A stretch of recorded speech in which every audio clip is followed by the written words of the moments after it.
देखिए, आप back office में इंटरव्यू देने जा रहे हैं, तो कुछ बेसिक क्वेश्चंस तो आपसे पूछे जाएंगे। बट बैक ऑफिस के अपने स्पेसिफिक क्वेश्चंस होते हैं, तो बहुत ज़्यादा चांसेस है कि उनमें से भी आपसे क्वेश्चंस पूछे जाएं। तो आइए आज उसी पर डिस्कशन करते हैं। हेलो एवरीवन, मैं हूं विकास मैनी, आप देख रहे हैं ओएनएस स्टडी सर्कल। आज की इस वीडियो का टॉपिक है back office interview questions and answers, जिसमें पूछा जा सकता है कि डेली अपडेशंस से आप कैसे वर्क करेंगे, कैसे उसमें अपडेट रहेंगे, इंपॉर्टेंट पॉइंट्स को आप कैसे ध्यान रखेंगे, SLA, TAT, front office, back office, BPO, KPO, क्या इसका मतलब है, क्या इसमें डिफरेंस है, कौन से इंपॉर्टेंट स्किल्स हैं जो बैक ऑफिस में आपके पास होने चाहिए। तो ये सारे पॉइंट्स हम स्टेप बाय स्टेप डिस्कस करेंगे। Let's start the video. सबसे पहले अगर ये पूछा जाए कि डेली अपडेशंस पर आप कैसे काम करेंगे, तो इसका आंसर आप कैसे करेंगे।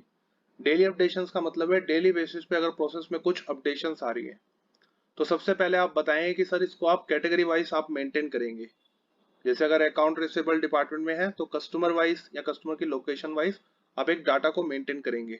तो उसको डेली बेसिस पे आप रिवाइज करेंगे, काम शुरू करने से पहले और ऑफिस से जाने से पहले।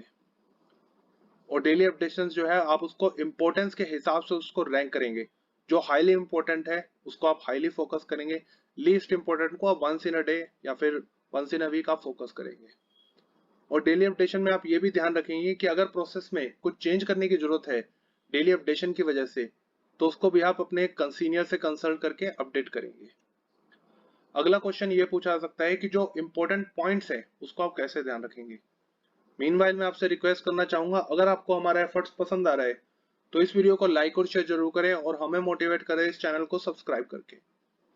देखिए, हर प्रोसेस में कुछ इंपॉर्टेंट पॉइंट्स होते हैं जिसको ध्यान में रखना बहुत ज्यादा जरूरी है।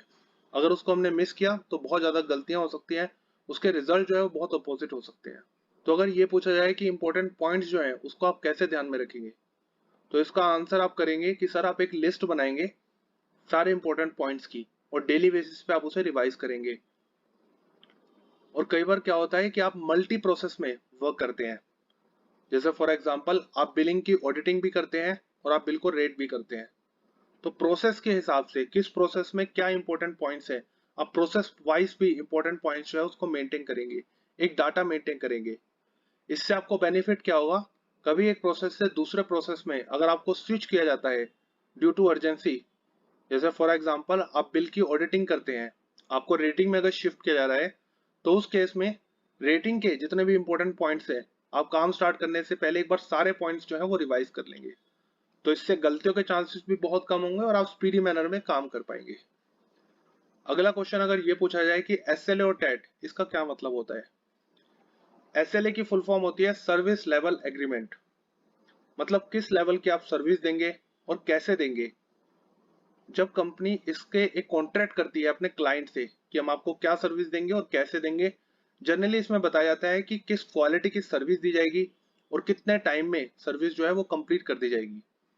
ऑफ कोर्स इसमें स्पेशल सिचुएशन या स्पेशल केसेस को भी ध्यान में रखा जाता है।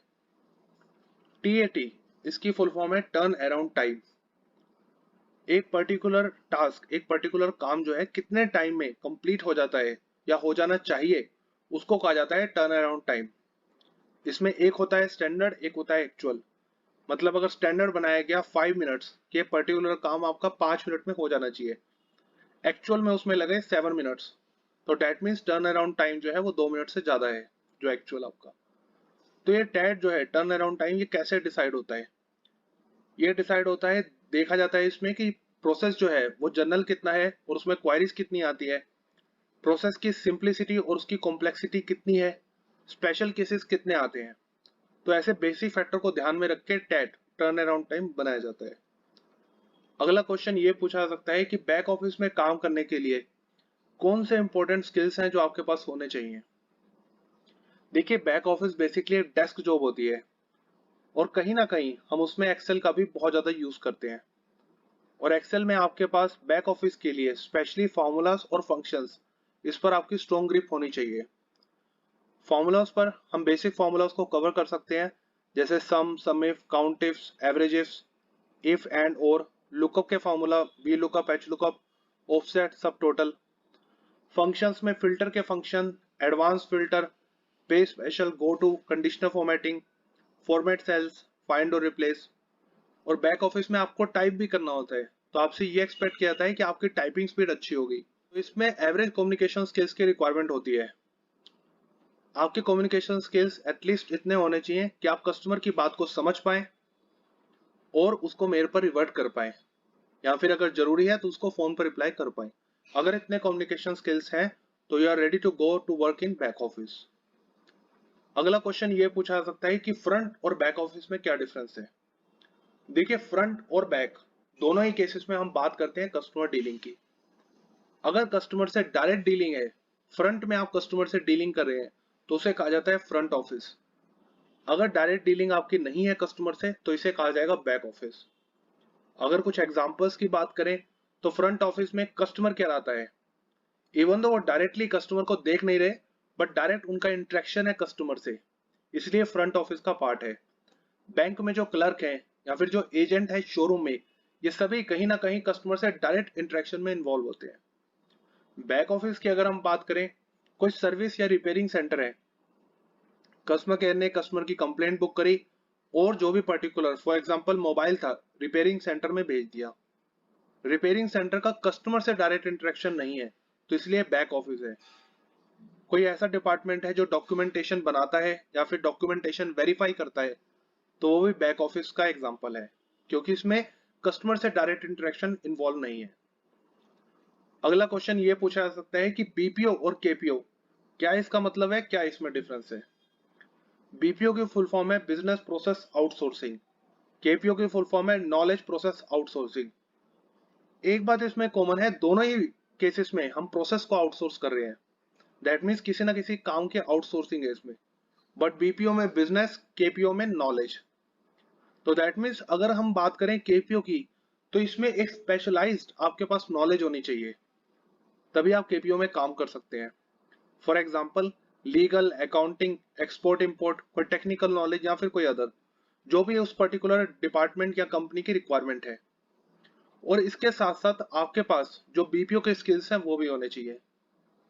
बीपीओ में क्या रिक्वायरमेंट होती है, बीपीओ में जनरली अगर हम बात करें कम्युनिकेशन की, क्लाइंट से आपका इंटरेक्शन होता है, कम्युनिकेशन की रिक्वायरमेंट है, टाइपिंग स्पीड की, और एक एवरेज नॉलेज होनी चाहिए एक्सेल की। कॉम्प्लेक्सिटी की बात करें तो केपीओ का जो वर्क है वो ज्यादा कॉम्प्लेक्स होता है as compared to BPO. BPO में बहुत इजीली आपको एंट्री मिल सकती है अगर आपके कम्युनिकेशन ठीक है, आपकी टाइपिंग स्पीड है, एक्सेल पर आपकी ग्रिप है। बट केपीओ में आपके पास एक स्पेशलाइज्ड नॉलेज होनी चाहिए, तभी आप उस प्रोसेस में, उस कंपनी में काम कर पाएंगे जिसका काम ही है कि आपकी नॉलेज से प्रोसेस को रन करना और सर्विसेज को आउटसोर्स करना। तो आज की इस वीडियो में हमने बैक ऑफिस से रिलेटेड कुछ इंपॉर्टेंट क्वेश्चंस को कवर किया। I hope you like this video. Thanks for watching.